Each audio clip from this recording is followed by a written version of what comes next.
Corregir los vicios de la economía nacional maltratada y distorsionada por mucho tiempo.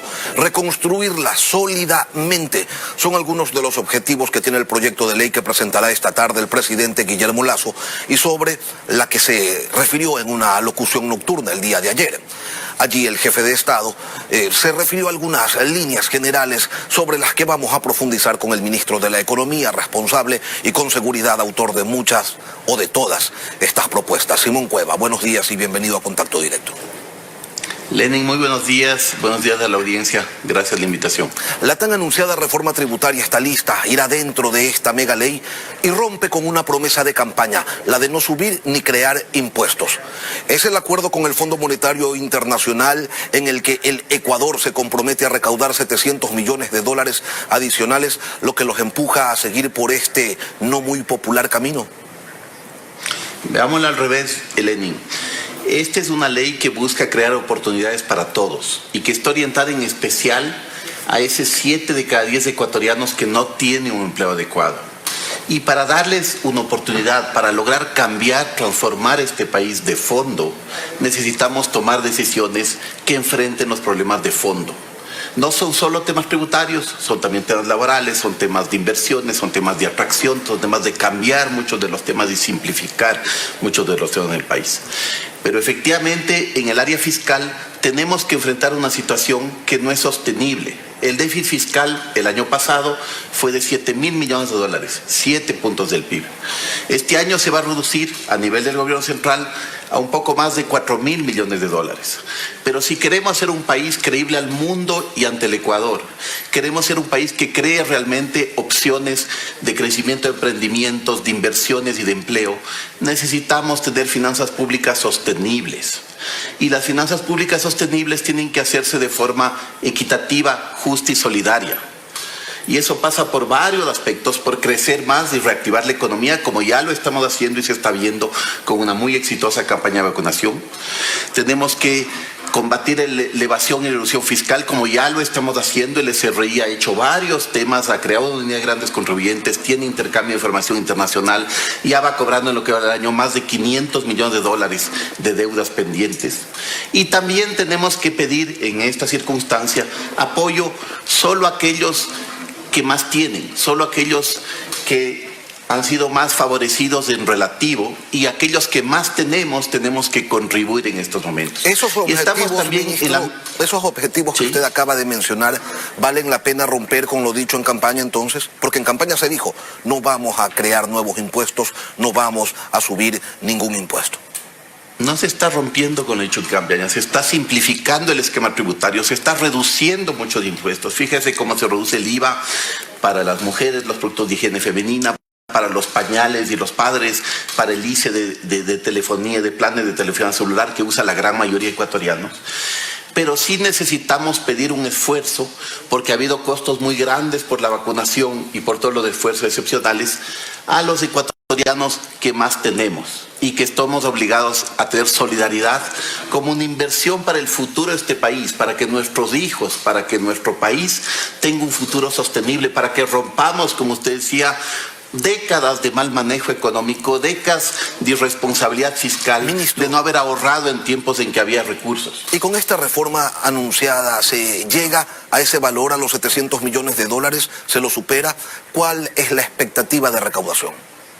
La expectativa es efectivamente llegar a una recaudación de mediano plazo de 700 millones de dólares, combinada con ciertos montos adicionales para los 2 primeros años que son excepcionales. Estamos pidiendo una contribución especial, temporal, no permanente, a los sectores que tienen más recursos, a 20.000 personas en el Ecuador, menos del 0,5% de los contribuyentes que tienen patrimonio superior a los 500.000 dólares, y a las empresas a las que le fue bien durante la pandemia, las que tuvieron ventas mayores en el 2020 que en el 19, que tuvieron utilidades en el 2020 y que además tienen un patrimonio superior al $1.000.000. Ministro, estamos pidiendo a la parte más pequeña de la sociedad un apoyo para ayudar a la gran masa del Ecuador, a todos los que necesitan desarrollarse, emplearse y facilitar la vida de la gran mayoría. Era 20 de mayo cuando usted dijo que quienes ganaban más de $550 formaban parte del 50% más rico del país y que eran los llamados a hacer un esfuerzo adicional. A la vuelta de 4 meses, lo que proponen es que contribuyan quienes tienen ingresos, a que contribuyan más quienes tienen ingresos de $2.000 mensuales. ¿Qué lo hizo cambiar de opinión y dejar fuera a una cantidad importante de potenciales contribuyentes? Lenin, lo uno no es incompatible con lo otro. Si uno mira las estadísticas, es cierto que la mitad de la población está por encima del nivel que yo indiqué, ¿de acuerdo? Eso no significa que todos ellos deban ser llamados a contribuir, porque tenemos que tomar en cuenta el impacto de la pandemia, el conjunto de los temas, y tenemos como un gobierno de encuentro que oír lo que nos dicen los ciudadanos también. Por eso mismo es que se está pidiendo un esfuerzo especial a quienes tienen más de $2.000 o $24.000 al año para arriba, y además es un esfuerzo progresivo. Empieza lento y va subiendo conforme los ciudadanos tienen más y más ingresos. Es un esfuerzo justo, solidario, equitativo, que nos va a ayudar a todos a que este país se vuelva un país cada vez más sólido fiscalmente, más creíble en el mundo y que pueda traer realmente inversión, empleo y emprendimiento para todos. Lo que el gobierno busca sin duda es ampliar la base de contribuyentes, reduciendo las deducciones del impuesto a la renta. ¿Cuáles son esas deducciones? ¿De cuánto va a ser la reducción? ¿Cuánto tendrá que pagar esa clase media que sin duda se va a ver afectada por esta medida? Y como le digo, las personas de más de 24.000 son 3,5% de la población económicamente activa. De acuerdo, el 96,5% de la población activa no está afectada en ningún sentido por estas medidas. De acuerdo, va a ser gradual. ¿Y cómo funciona? Que hasta ahora ha habido deducciones de gastos personales. La forma en que se calcula y los montos de esas deducciones se van a ir reduciendo más para los de arriba que para los de abajo, y eso implica que la curva de aporte de impuesto a la renta, de acuerdo, sin cambiar las tasas, no se está subiendo las tasas impositivas, no se está cambiando los porcentajes tributarios, que es lo que el Estado deja de percibir, porque hay deducciones amplias. La deducción de gastos personales en Ecuador hasta ahora ha sido de $14.000. Eso es más alto que en Estados Unidos, donde es como de $12.000. Es más alto que en muchos países, es altísimo frente al resto, y crea temas regresivos porque les favorece mucho a los de arriba y mucho menos a los de abajo. Por eso es que estamos mirando una solución creativa, una solución razonable, una solución justa y solidaria, que afecta a los que más tenemos. Según la CEPAL, al año se evaden $7.000 millones en el Ecuador en impuestos, en el pago de impuestos. ¿Y cuáles son las acciones para revertir esta situación? Usted dice, estamos trabajando, estamos haciendo mucho en este sentido, pero lo que se ha logrado recaudar está lejos todavía de esos $7.000 millones de los que habla la CEPAL. Sí, la CEPAL da un estimado general. El SRI, por ejemplo, tiene atrasos de cerca de $3.500 millones, pero no todo es cobrable rápidamente. Mucho está ligado a procesos judiciales que duran mucho tiempo, que son larguísimos, ¿no es cierto? La ley incluirá también un capítulo para ayudar a acelerar todo ese proceso de cobro, asegurarnos que quien tiene que pagar pague. Se ha puesto ya una unidad de grandes contribuyentes en el SRI. Hemos dado más recursos a esa unidad que está ya trabajando, que tiene apoyo internacional. Y además se está previendo todo un sistema de seguimiento de la información de los contribuyentes ecuatorianos en el exterior a través de acuerdos de intercambio de información tributaria, que es fundamental para justamente poder saber si hay contribuyentes que tienen recursos afuera y que no los declaran y que no son parte de sus obligaciones. Todo eso va en el camino de combatir la elusión y combatir la evasión fiscal, y créanme que el objetivo de este gobierno es que todos paguemos lo que tenemos que pagar impuestos, no más, pero no menos. Ministro, y seremos implacables en ese combate. Dos precisiones. ¿Cuánto aspira a recaudar el gobierno con ese impuesto patrimonial a quienes tengan patrimonios superiores a los $500.000 y a las empresas con patrimonio superior al $1.000.000? Pero primero díganos, ministro, ¿de cuánto va a ser ese impuesto? A ver, creo que esta tarde en que el presidente de la República presentará a la Asamblea habrá mucho más detalle del ministro? tema. Pero este impuesto afectará a quienes tienen más de $500,000 de patrimonio personal o 1 millón en caso de una sociedad conyugal, y en conjunto estos impuestos, al patrimonio de las personas y el patrimonio de las empresas, debería rendir en 2 años cerca de $700 millones. Y a eso hay que sumarle la ampliación de la base tributaria. ¿Eso cuánto va a generar? Eso generará a mediano plazo cerca de $700 millones también, de forma permanente, no de forma transitoria como los otros.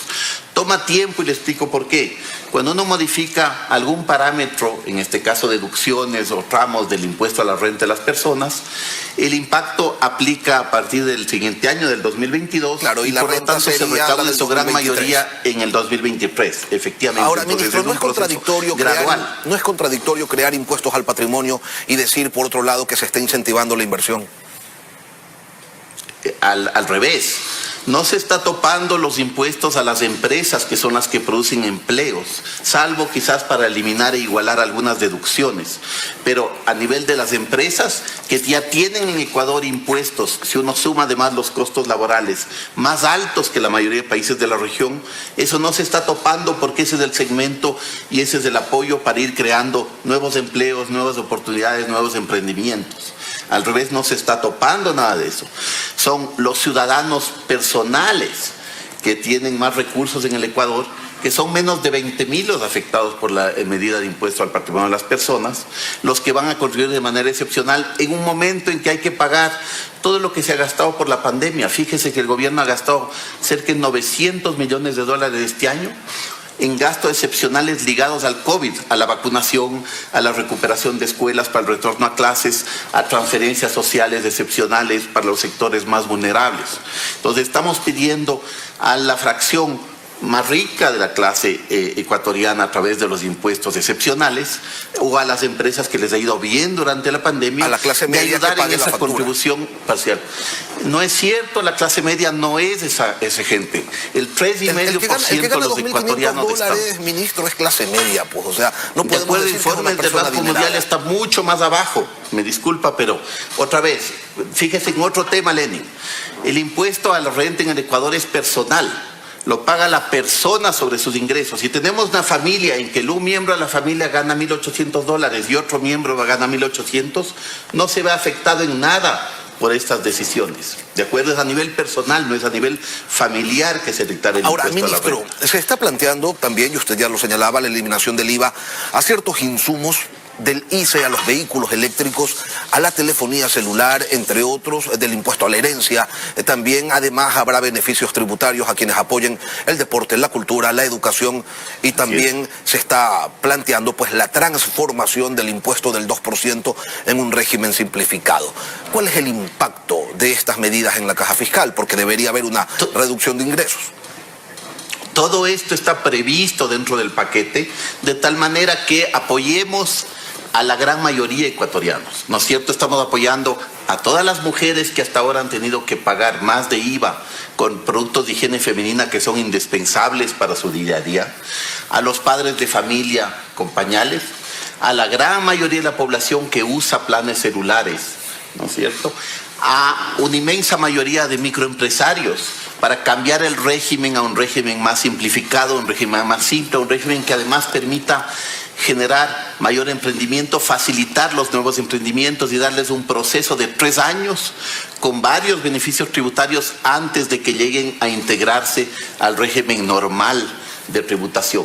Todo esto está pensado en fortalecer las oportunidades, lograr empleo para todos. Ministro, el empleo es una de las fuentes más importantes para el futuro de los ecuatorianos. ¿Por qué no se dijo y la nada? Prioridad de esta ley es la de crear oportunidades y empleo para todos. El sector empresarial viene reclamando desde hace tiempo y dice que lo ayudaría muchísimo en la competitividad la eliminación de la de ayer.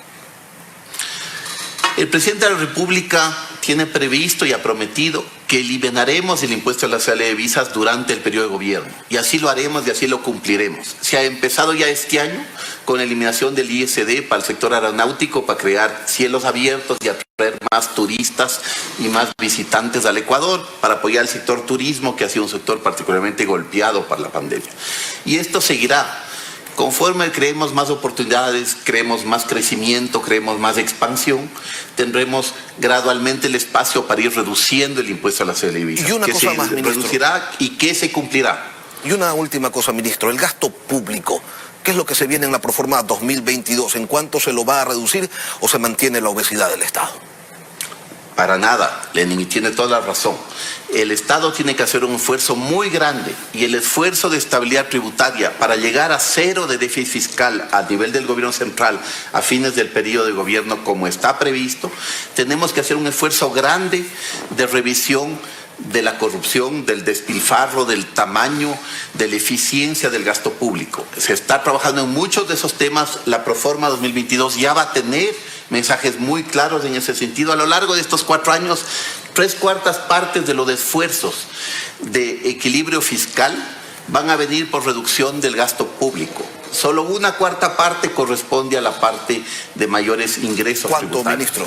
Este gobierno cree profundamente en reducir las ineficiencias en el Estado y va a trabajar en el día a día. También estamos trabajando, por ejemplo, en todos los temas de compras públicas para asegurarnos que eso permita eficiencias, menor gasto, mayor control de la corrupción, temas de compras ordenadas, porque todo eso ayuda a que cada centavo de los ecuatorianos sea gastado de manera eficiente para el bien de todos, en especial para crear oportunidades para todos los ecuatorianos. Otra vez, esta es la ley para cambiar el país y transformarlo y crear oportunidades y en especial empleo adecuado para todos los ecuatorianos. Simón Cueva, ministro de Economía y Finanzas, gracias por acompañarnos hoy aquí en Contacto Directo. Muchas gracias, Lenin. Un gusto.